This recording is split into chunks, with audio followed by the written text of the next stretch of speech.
para recordar dónde nos encontramos, hablamos o hemos dicho que el pacto mosaico o el contexto de este pacto pues era una promesa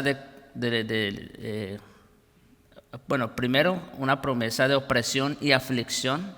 Dios ya les había dicho todo lo que ellos iban a pasar en Egipto, para entonces después Él manifestárseles con poder y liberarlos de esa esclavitud. Esa es la segunda promesa que encontramos en el contexto de este pacto. Una promesa de opresión y aflicción primero, y luego una promesa de cumplimiento y liberación.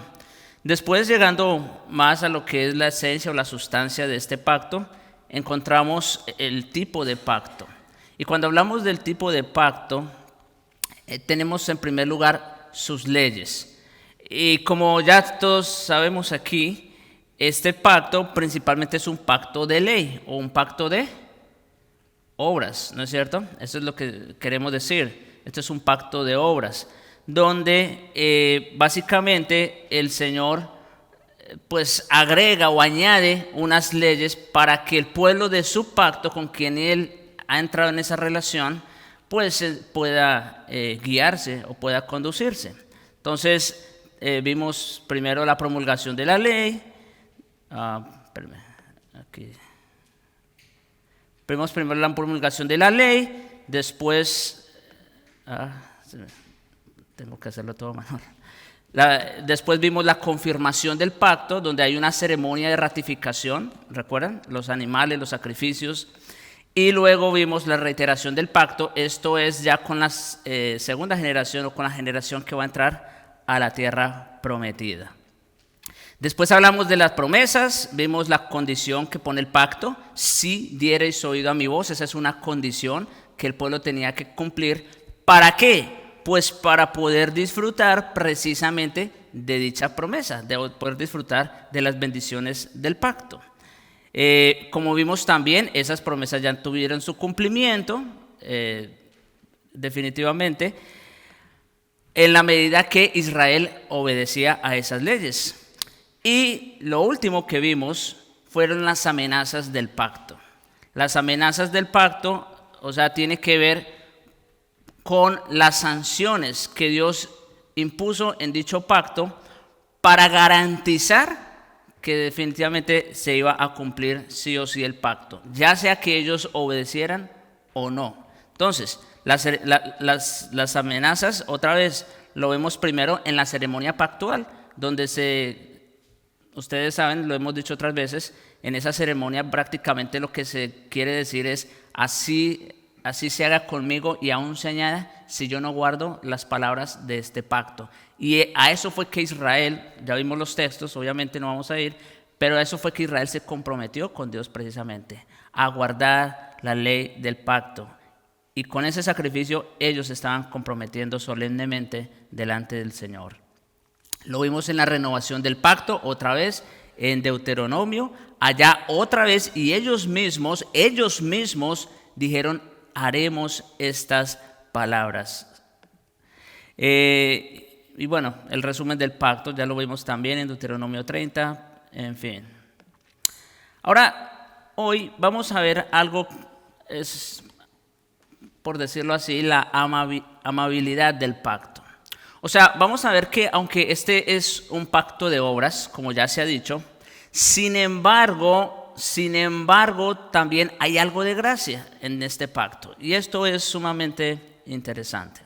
El pacto mosaico, hermanos, es un pacto de obediencia para la vida en la tierra de Canaán principalmente.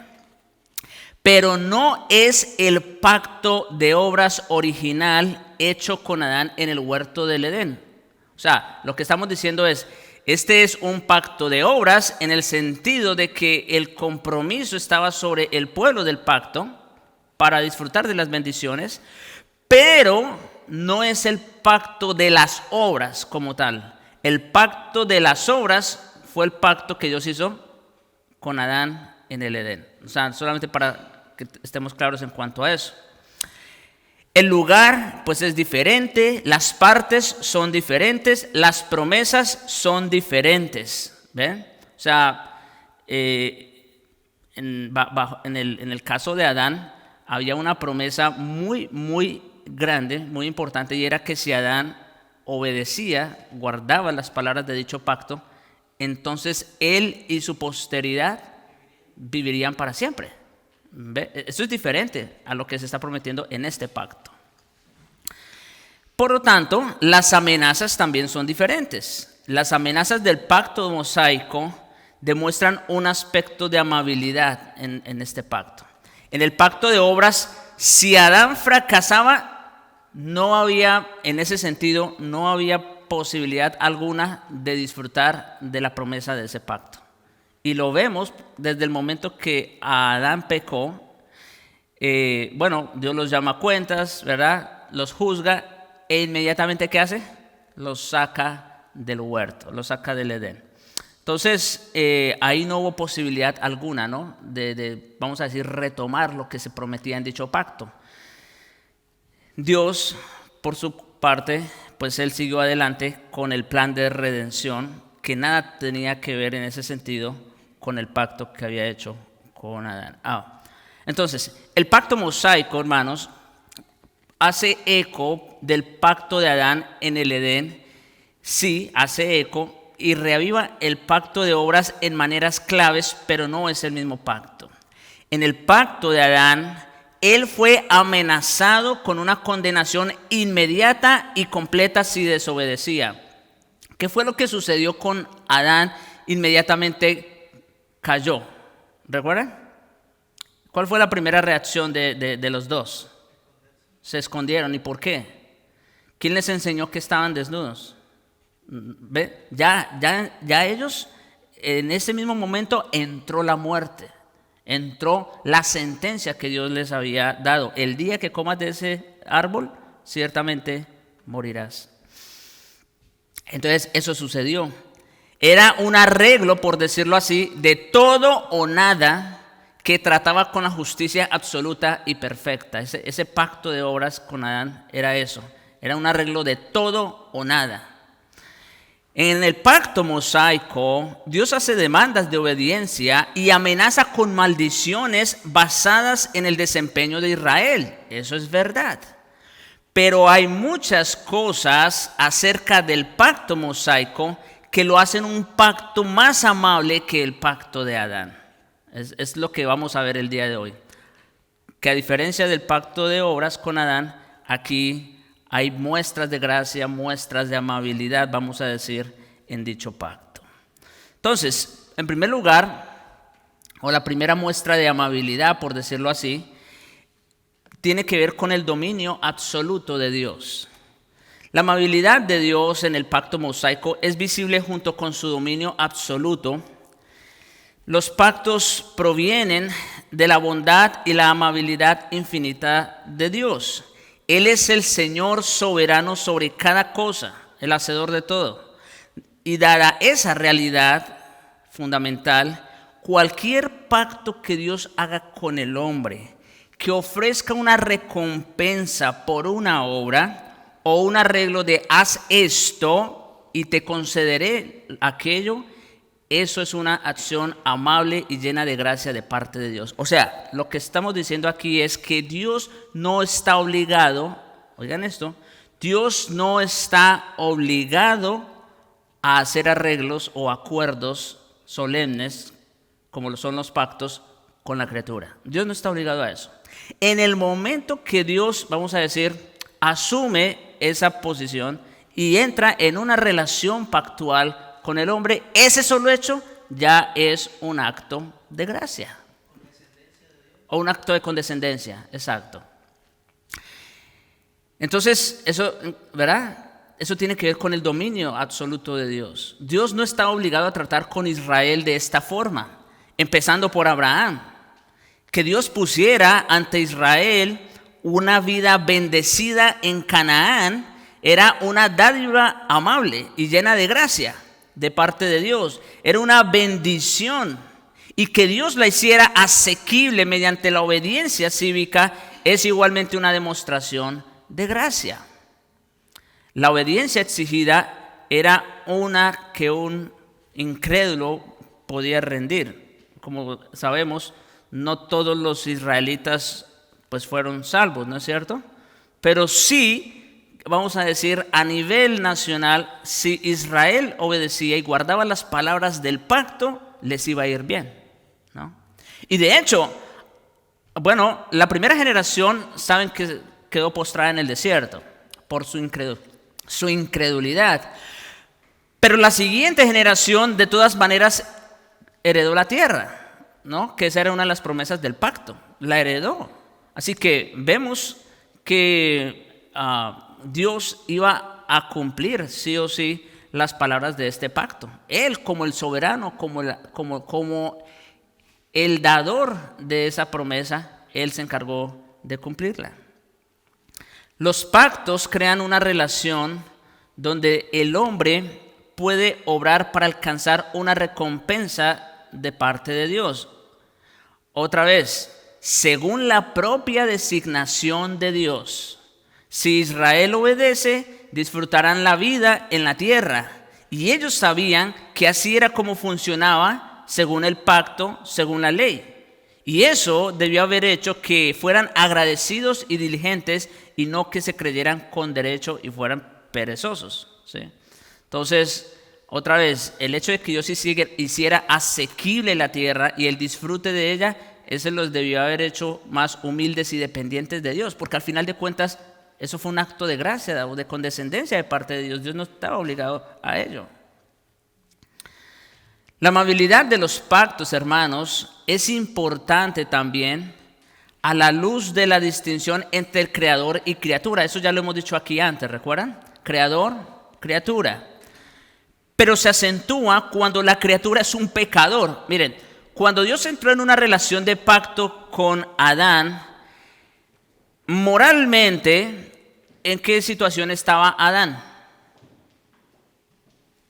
¿En qué estado?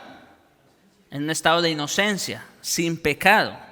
O sea, bueno, eso de por sí ya es un acto de condescendencia, el creador con la criatura.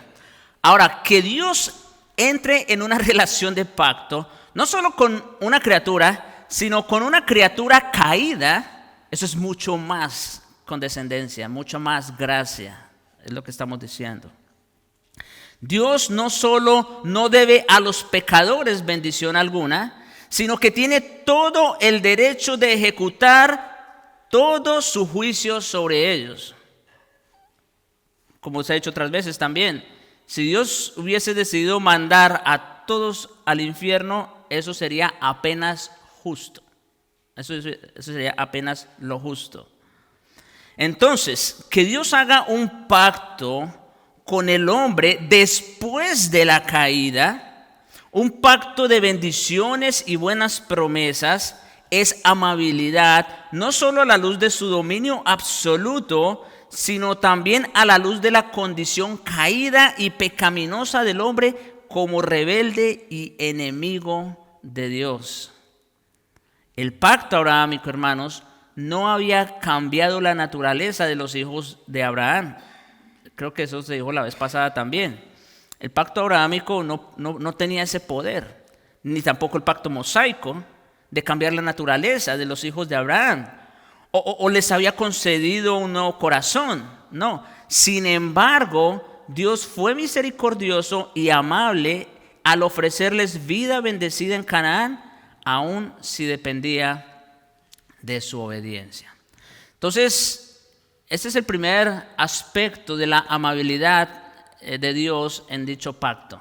Tiene que ver con el dominio absoluto de Dios, de cómo Él, por ser el creador, por estar encima de todo, no tiene ninguna obligación con la criatura, y mucho menos si está en un estado caído, ¿no es cierto?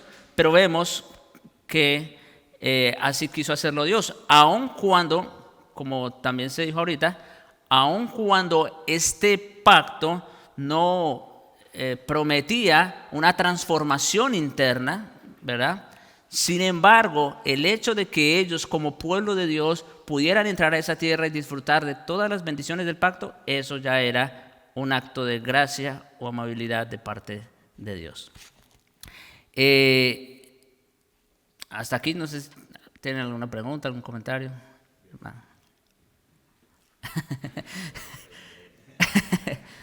falta de costumbre. Sí. Es muy interesante mientras estoy oyendo la gracia que Dios manifestó aquí. Para un mejor entendimiento y aclarar mejor, miren, ellos no son un poco diferentes. Nosotros, claro, tenemos la bendición de que la cirugía fue hecha en el corazón, tenemos todo eso, pero nosotros somos bendecidos y la bendición de tener un corazón regenerado, un alma regenerada, y de lo que somos ahora y de lo que podemos gozar cuando obedecemos igual, se debe a algo que ocurrió hace miles de años, más de 2000 años. Entonces ellos estaban al revés. Ellos estaban siendo bendecidos por algo que iba a ocurrir, por una promesa hecha a Abraham, por una bendición, por una promesa que fue hecha prácticamente desde que Dios decidió vestir con pieles a Adán y a su esposa. Dios les mostró gracia desde el Edén.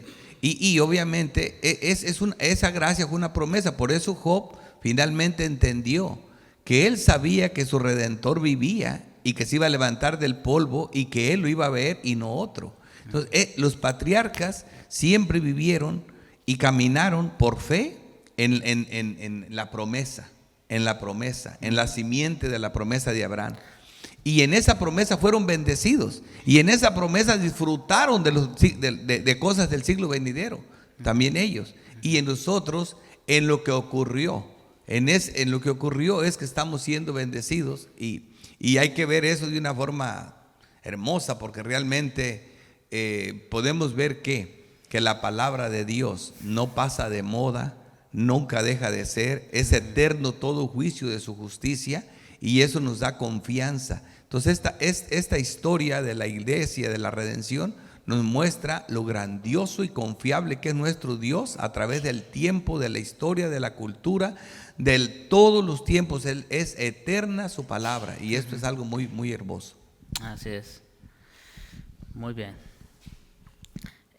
Aquí un paréntesis, como sé que hay muchos hermanos que nos están viendo en línea, igual si tienen preguntas, escríbanlas por el chat y aquí el hermano Jonathan puede compartirlas.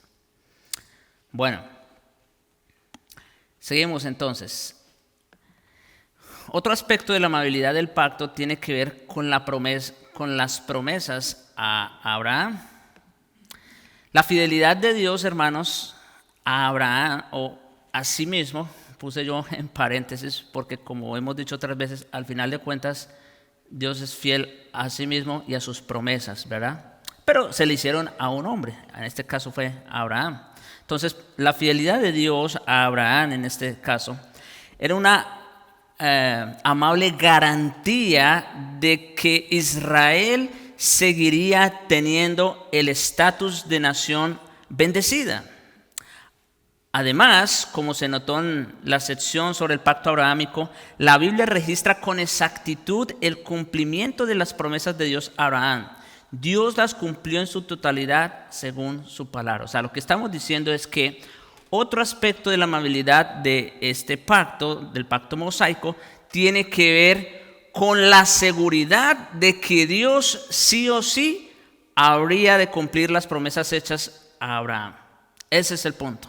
De hecho, Moisés vino, vamos a decir, en respuesta, ¿no es cierto? Por un lado, a las oraciones de Israel cuando estaba esclavo en Egipto y le decía, acuérdate del pacto que hiciste con nuestros padres. Y cuando Dios llama a Moisés, eso es lo mismo que le dice. Cuando Moisés le dice, ¿y qué le voy a decir yo? ¿Quién me envió? Y todo eso. Bueno, dígales, yo soy el Dios de vuestros padres, el Dios de Abraham, de Isaac, de Jacob, y he venido, ¿verdad? Vamos a decir, estoy parafraseando, pero he venido a cumplirles las promesas. A ellos, recuerdan, a ellos se les reveló como el Dios todopoderoso, pero a ustedes como Jehová, como el Dios cumplidor de pactos. Entonces, aquí encontramos también ese aspecto. El pecado, hermanos, aquí para incluir en este punto, el pecado contra la gracia y la luz es extremadamente malvado. La idolatría de Israel con el becerro de oro hecho por Aarón es casi inconcebible a la luz de las cosas sorprendentes que Dios había hecho por Israel. O sea, como hemos dicho otras veces, Israel no hacía mucho, que había pasado por muchas situaciones donde había visto el poder de Dios en acción, ¿no es cierto? Los sacó de Egipto con riquezas y seguridad, dividió el Mar Rojo, derrotó a los ejércitos egipcios y con esto Israel retribuyó la gracia de Dios. Pero hay que contextualizar esto también, hermanos, porque otra vez somos muy fáciles o muy ligeros para juzgar, como se dijo también en la prédica anterior, somos muy ligeros para juzgar. Aunque es cierto que Israel ya había recibido de forma verbal los 10 mandamientos de Dios en Éxodo 20 y ya habían jurado obedecerlos, como en el caso de la confirmación del pacto, solo había transcurrido un rato, oigan esto, solo había transcurrido un rato en comparación con la cantidad de tiempo que Israel pasó en Egipto. Y fíjense, estoy contextualizando esta situación y a la vez estoy pensando cómo eso también incluso tiene relación con la iglesia hoy día. No se puede esperar de un recién nacido que viva igual que alguien que ya lleva mucho más tiempo en la vida espiritual, ¿no es cierto? Ellos habían pasado un rato, ¿verdad?, en esa relación con respecto a todo el tiempo que ellos habían pasado en Egipto. Y ustedes saben, Egipto representa al mundo.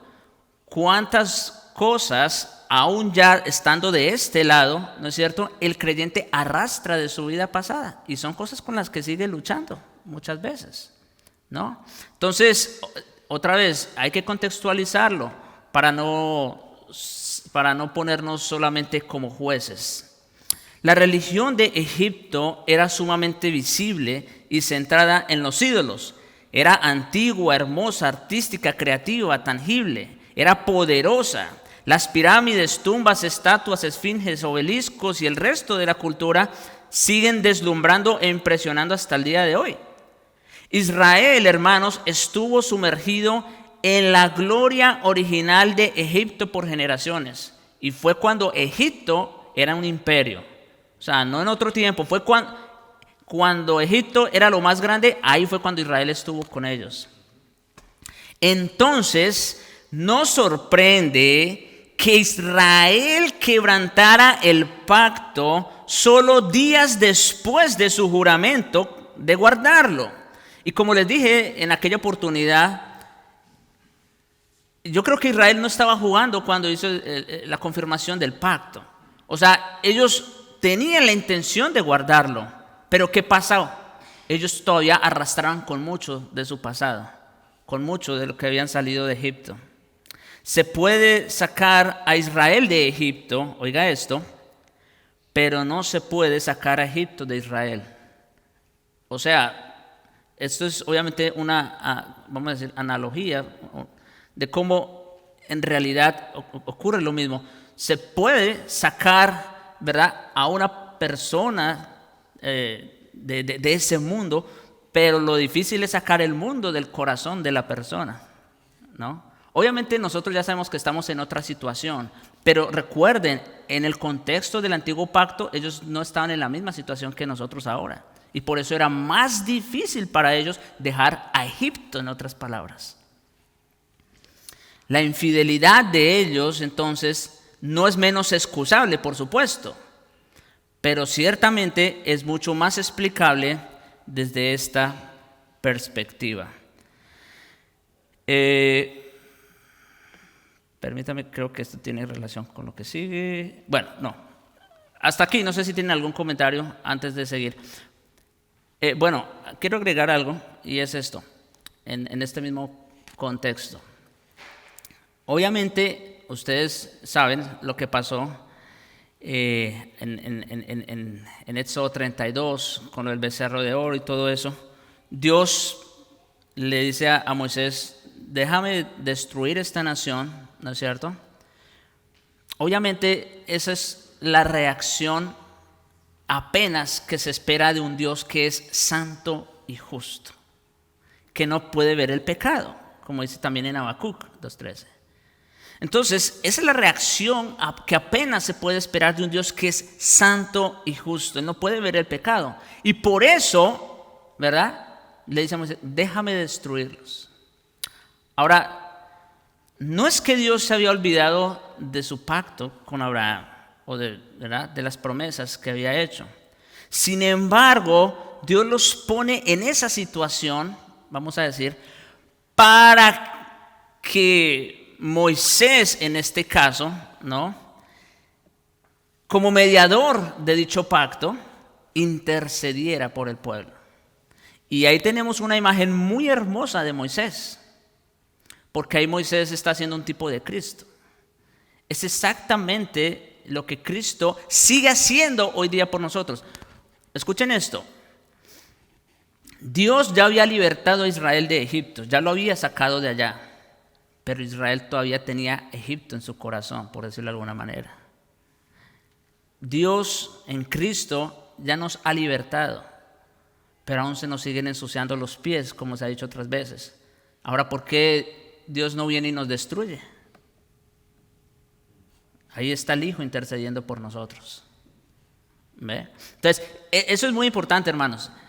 Porque, como digo, vamos a decir, la primera reacción, si se puede decir, humanamente hablando, ¿verdad?, de parte de Dios, obviamente es, déjame destruirlos, porque Él es santo y justo y no puede ver el pecado. Pero por otro lado, tiene allí al mediador del pacto intercediendo por el pueblo del pacto para que no sea destruido. No hay, una aclaración, no hay contradicción en Dios, por supuesto. Como les dije, no es que Dios se haya olvidado de su pacto, de sus promesas, simplemente es la reacción justa de un Dios que se aira contra el pecado. Uh-huh.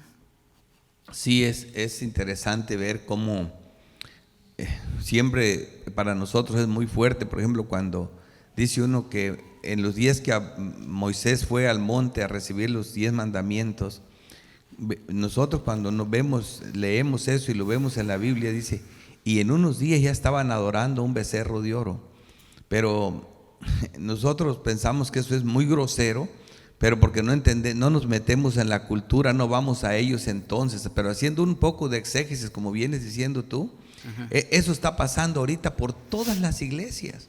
Ahorita se está alabando a Cristo, ¿verdad? Porque mira las palabras que dijo Aarón, el sumo sacerdote, dice, Israel, aquí tienes los dioses que te sacaron de Egipto, el Dios que te sacó de Egipto. O sea, el becerro de oro no representaba como que se habían olvidado del Dios que los sacó de Egipto. Estaban combinando las prácticas de Egipto con la adoración a Jehová. Por eso cada rato dice la palabra de Dios, adoraban a los otros dioses, pero adoraban a Jehová.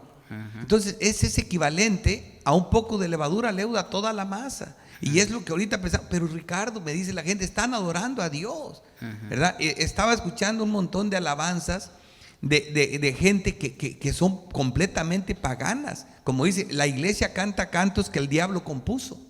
Entonces es bien peligroso y entonces eso es lo que Egipto estaba haciendo. Dios vio que lo estaban adorando de esa forma ahora y ver que toda la gente sufría en esas consecuencias. Por ejemplo, vemos el caso de Caleb y de Josué. De Caleb no sabemos mucho, pero de Josué sí sabemos que no se le despegaba a Moisés.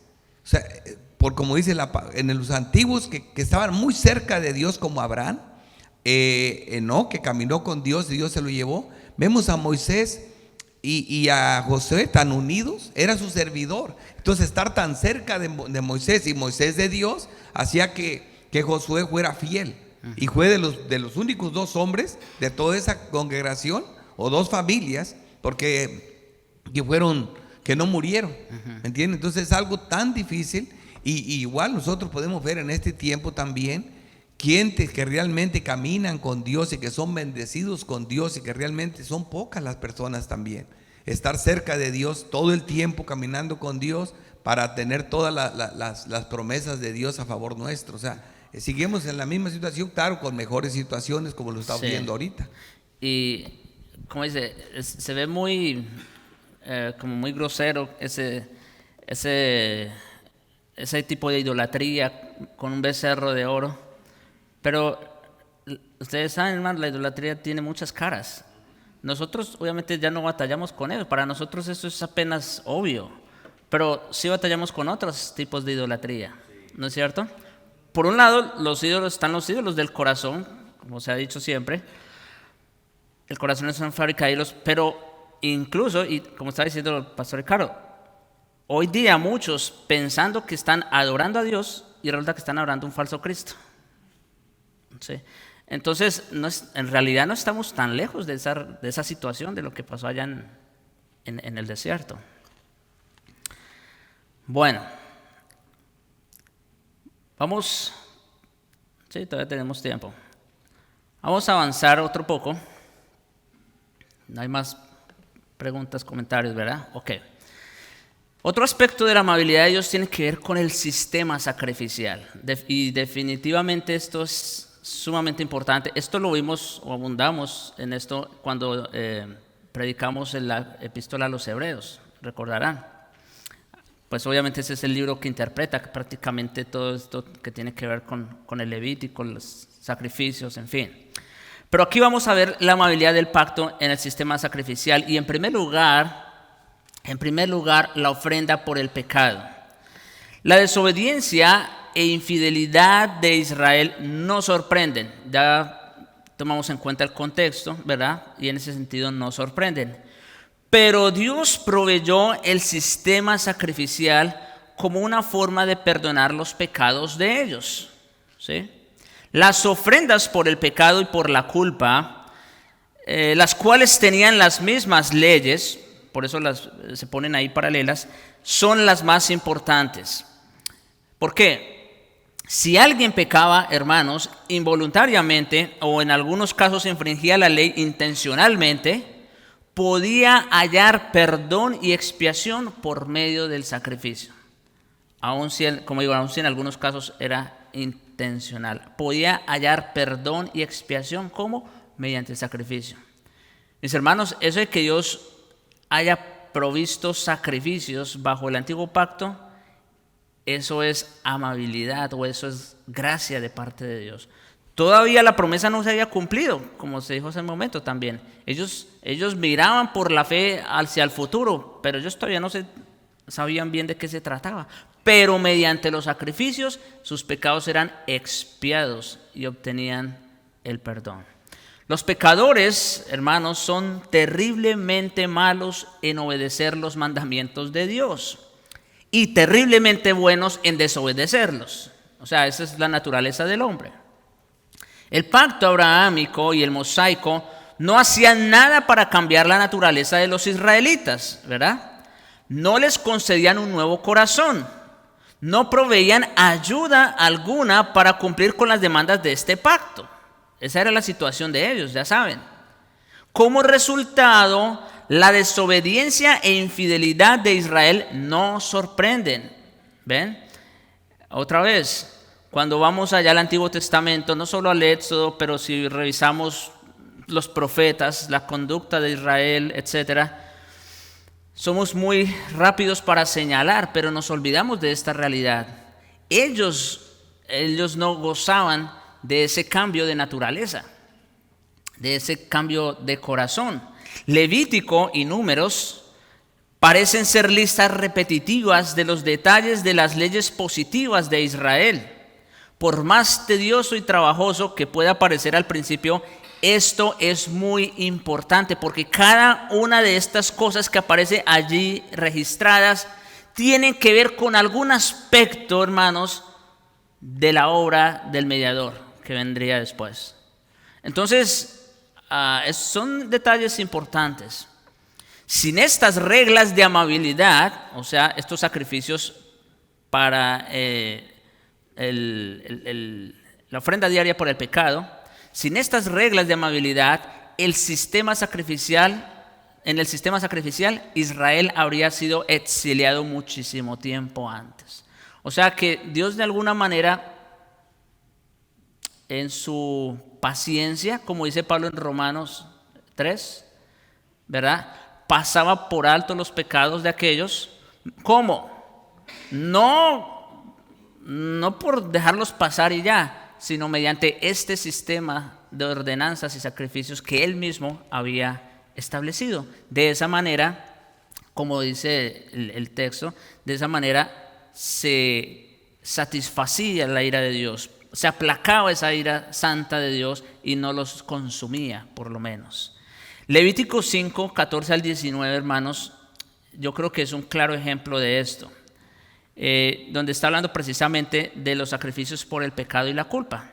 Dice en Levítico 5, 14 al 19, habló el Señor, oh Jehová, a Moisés diciendo, si alguno comete una falta y peca inadvertidamente en las cosas sagradas de Jehová, traerá su ofrenda por la culpa a Jehová, un carnero sin defecto del rebaño, conforme a tu evaluación en ciclos de plata, según el ciclo del santuario. Aquí está estableciendo la forma como ellos debían venir para hacer el sacrificio. Hará restitución por aquello en que ha pecado en las cosas sagradas, y añadirá a ello la quinta parte y se lo dará al sacerdote. Y el sacerdote hará expiación por él con el carnero de la culpa, con el carnero de la ofrenda por la culpa, y será perdonado. Si alguno peca y hace cualquiera de las cosas que Jehová ha mandado que no se hagan, aunque no se dé cuenta, será culpable y llevará castigo. Estamos hablando, como digo, con el que peca inadvertidamente o pecado de hierro, dice en la Reina Valera.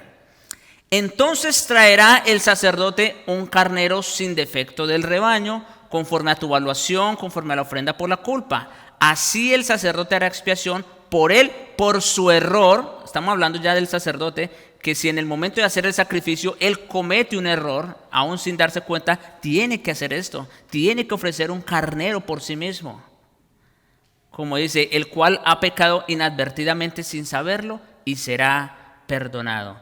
Esa ofrenda por la culpa ciertamente era culpable delante de Jehová. Entonces, como digo, todo este sistema de sacrificios, específicamente la ofrenda diaria por el pecado y la culpa, eran un acto de gracia o de amabilidad de parte de Dios para no destruirlos. Había muchos tipos de ofrendas, como digo, las cuales tenían las mismas leyes. Y en realidad, pues estas son las más importantes. Si alguien pecaba involuntariamente o en algunos casos, bueno, eso ya lo dije, ¿verdad? El derramamiento, hermanos, de la sangre de otro pagaría la pena que ellos merecían. Esa era la idea o la intención con los sacrificios. Que en realidad ese animal que estaba siendo ofrecido allí no era más que un sustituto del que estaba trayendo el animal. ¿Sí? Lo que quería decir es, en realidad el que merece morir así es la persona.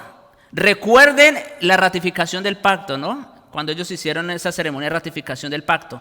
Eso es lo que nosotros merecemos. Bueno, cuando ellos traían el animalito y lo degollaban, le ponían las manos, eso era una ilustración o una forma de decir que la culpa de él pasaba al animal.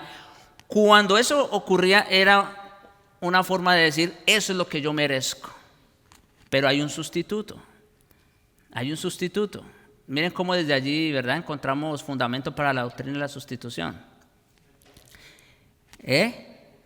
Exacto. Bueno, la imputación por un lado y la sustitución también. Son las dos. Esto lograba entonces la expiación. Es decir, la reconciliación de dos partes para que estén en paz.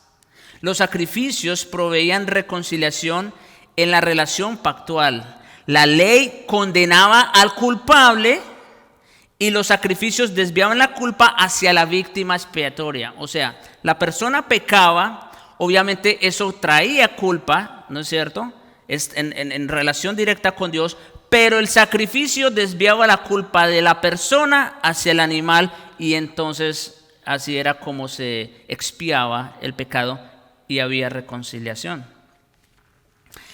Este sistema habría sido un esfuerzo, habría sido un esfuerzo diario, semanal, mensual y anual que le enseñaba a Israel repetidas veces acerca de su propia pecaminosidad, por un lado. O sea, ¿cuántas veces tenían que venir con sacrificios? Muchas veces tenían que venir con esos sacrificios. Eso le recordaba su propia pecaminosidad, por un lado, pero por otro, la amabilidad de Dios al traer expiación por medio del sacrificio. Noten, hermanos, estamos en medio de un pacto de obras, recuerden, un pacto de ley. ¿Cómo aún en este pacto de ley el Señor está proveyendo gracia para no destruirlos mediante este sistema sacrificial? Y aquí voy a traer el otro que tiene relación. Aquí hablamos de la ofrenda diaria por el pecado, pero también otro aspecto importante del sistema sacrificial tiene que ver con el Yom Kippur, que es el Día Nacional de la Expiación. Una vez al año, hermanos, el sumo sacerdote ofrecería un sacrificio en nombre del pueblo. O sea, aparte de los pecados, de los sacrificios diarios que ofrecía cada quien por su pecado, por su culpa, el sumo sacerdote ofrecía uno al año en nombre del pueblo para limpiar a toda la nación. No era el pueblo, oigan esto, no era el pueblo haciendo expiación por sus propios pecados, no, sino el sacerdote designado del puro y santo templo de Dios limpiando al pueblo. Esta es otra imagen de Cristo también. Esto está lleno de imágenes, de tipos, ¿no? Por supuesto. Mediante este sacrificio, entonces ellos sabrían que eran puros y justos otra vez ante la ley, ¿sí? O sea, había pecado en ellos, entonces el sumo sacerdote como representante de todos iba a ofrecer un sacrificio, ¿verdad? Iba a entrar con la sangre de ese animal al lugar santísimo. Para los otros sacrificios no se entraba al lugar santísimo. No sé si saben, estos sacrificios simplemente se ofrecían en el altar, ¿no es cierto? Y la sangre se rociaba sobre el pueblo, ¿verdad? O sobre la persona que estaba ofreciendo el sacrificio para que pues fuese, vamos a decir, limpio, ¿no? Para que fuese perdonado.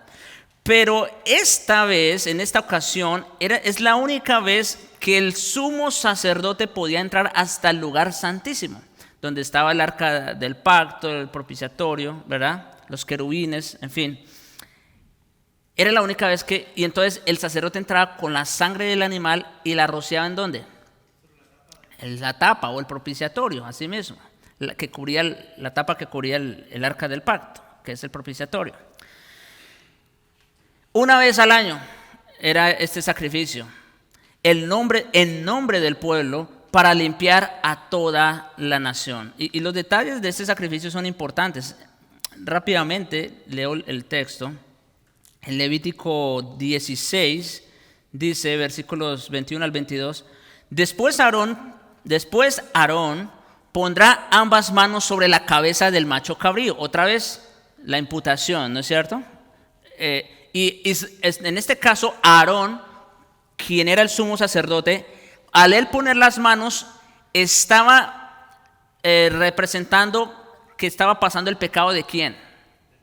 De todo el pueblo. No solo los de él, sino los de todo el pueblo. Él como el sumo sacerdote.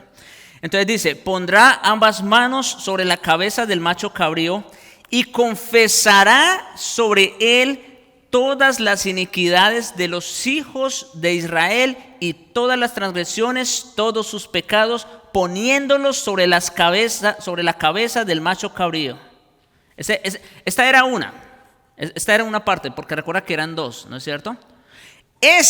Al cual él le estaba poniendo las manos y sobre el cual confesaba los pecados de todo el pueblo, dice, lo enviará al desierto por medio de un hombre preparado para esto. El macho cabrío, qué bonita imagen, yo me gozo leyendo esto. El macho cabrío llevará sobre sí todas sus iniquidades. ¿Las iniquidades de quién? De todo el pueblo. Llevará las iniquidades a una tierra solitaria y el hombre soltará el macho cabrío en el desierto. ¿Esto es una imagen de qué? Pues igualmente de lo que Cristo vino a hacer también con nosotros. Él vendría, llevaría sobre sí las iniquidades y como dice uno de los profetas, y las echaría al profundo de la mar, ¿no es cierto? Se olvidaría de ellas para siempre. Versículo 30 de Levítico 16. Porque en este día se hará expiación por vosotros para que seáis limpios y seréis limpios de todos vuestros pecados delante del Señor. Os será día de reposo, de descanso solemne, para que humilléis vuestras almas por estatuto perpetuo. Así el sacerdote que es ungido y ordenado para ministrar como sacerdote en lugar de su padre hará expiación, se pondrá las vestiduras de lino, las vestiduras sagradas, y hará expiación por el santo santuario. Hará expiación también por la tienda de reunión, por el altar, hará expiación además por los sacerdotes, por todo el pueblo de la asamblea. Tendréis esto por estatuto perpetuo para hacer expiación por los hijos de Israel. Y bueno, eso se siguió celebrando de año en año. Entonces, uno era el macho cabrío que enviaban al desierto, el otro, como ya les dije, era el que degollaban, y entonces entraban con la sangre del sacrificio y la rociaban sobre la tapa del propiciatorio. Bien, hermanos, el sacerdote entonces representaría a toda la nación en este acontecimiento. No era el pueblo, ya lo dije, haciendo expiación, sino el sumo sacerdote. Los pecados de ellos serían quitados ante sus ojos de forma bastante literal. Al enviar ese macho cabrío al desierto, ellos estaban viendo con sus propios ojos cómo, vamos a decir, su pecado y su culpa se estaban yendo. Mediante este sacrificio, ellos sabrían que eran puros y justos una vez más pero imagínense, cuando prediqué Hebreos, decía que realmente esto era una esclavitud en cierta manera. O sea, era gracia de parte de Dios el hecho de no destruirlos y proveerles estos sacrificios, pero a la vez eran un poco de esclavitud por el hecho de que tenían que seguir haciéndolo todas las veces, ¿no? ¿Verdad? No había un sacrificio perfecto que les quitara el pecado, como ahora en el nuevo pacto. ¿Ven? Pero bueno, por lo menos por un tiempo ellos experimentaban, vamos a decir, esa tranquilidad de conciencia, si se puede decir. Esto, hermanos, es amabilidad. Dios nunca cambió. Su norma de justicia, la ley, nunca se volvió más indulgente, sino que los sacrificios daban cuenta del pecado de Israel y proveían una forma de expiación. Y todo esto, hermanos, tenía la intención de ser una lección instructiva para Israel.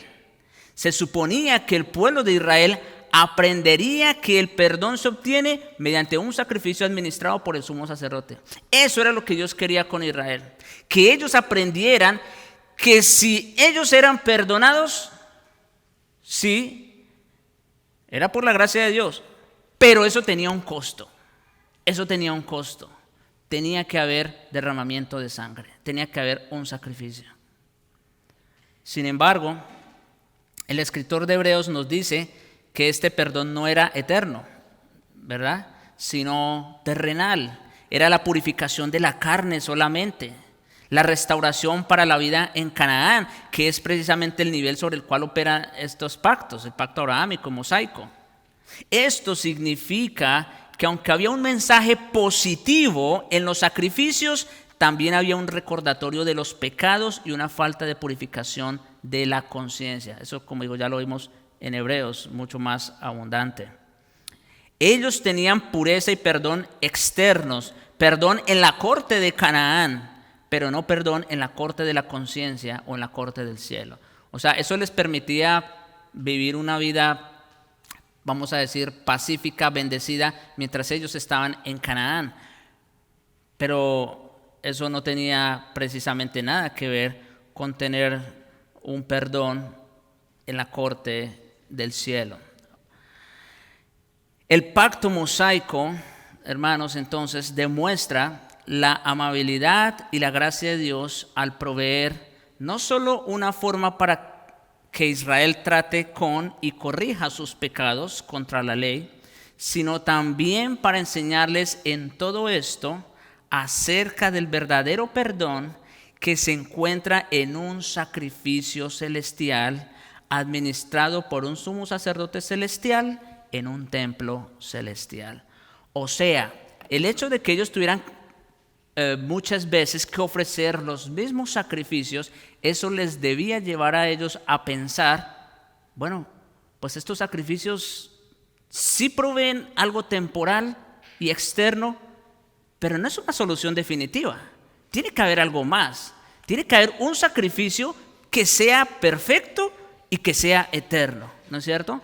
Esa era la intención también con este sistema sacrificial. Y bueno, nosotros ya sabemos a dónde apuntaba todo ello. Bien, hermanos, hasta aquí, ahora sí. Jonathan. Sí, pastor, buenos días. El hermano Wilson tiene una pregunta y también un comentario. La pregunta es, así como el pueblo de Israel se le fue difícil sacar el Israel de la vida de ellos, Pablo hace una mención en Romanos 7, 18 al 20. ¿Puede aclarar un poco más ese punto? Y el comentario que dice el hermano es, Pablo hace la mención de que seamos creyentes, seguimos pecando, no siendo esclavos del pecado, sufriremos con esta lucha hasta que muramos o Cristo venga. Así es. Bueno, prácticamente está respondiendo la pregunta, porque, como se dijo, es el hecho de que el creyente, o bueno, si pensamos en Israel, pues es lo mismo, ¿verdad? El hecho de que Israel haya salido de Egipto no quiere decir que Egipto haya salido definitivamente de sus corazones. Ellos tardaron mucho ¿verdad? En olvidar o en dejar ciertas prácticas, etc. Y lo mismo ocurre con el creyente el día de hoy. El creyente, aunque ya es una persona nueva, que ha nacido de nuevo, que ahora vive para el Señor, sin embargo sigue sosteniendo una lucha con el pecado, como dijo Wilson, y más bien es lo que Pablo relata en Romanos capítulo 7. El creyente sigue sosteniendo una lucha con aquellas cosas, porque una cosa es el nuevo nacimiento, hermanos, una cosa es la circuncisión del corazón, una cosa es la regeneración y otra cosa es la santificación o el abandono completo del pecado. Esas son dos cosas diferentes. El nuevo nacimiento, la regeneración, tiene que ver con un cambio de inclinaciones, ¿no? Entonces, antes amaba unas cosas y aborrecía otras. Bueno, eso cambió. Por eso Pablo dice, es que yo hago lo que no quiero, ¿no es cierto? Lo que aborrezco, eso es lo que hago. Entonces, ven, ahí ya hay un cambio de naturaleza. Ahora, de eso a la realidad, también hay una brecha. La realidad es que todavía estamos en un cuerpo de carne, en un cuerpo de muerte, que muchas veces todavía nos lleva cautivos a la ley del pecado que está en nuestros miembros. Entonces, pues esa es una lucha, ¿no? Y es una realidad que nosotros tendremos hasta que el Señor Jesucristo nos tenga aquí. Es así. Bien, sí, creo que ya el tiempo se nos llegó. Vamos a hacer una pausa ahí ya y si Dios quiere, pues vamos a continuar la próxima vez. Oremos. Padre bueno y misericordioso, gracias te damos, Señor, por este tiempo. Gracias por tu palabra que nos habla con claridad. Gracias, Señor, por que al ver todas estas imágenes de lo que tú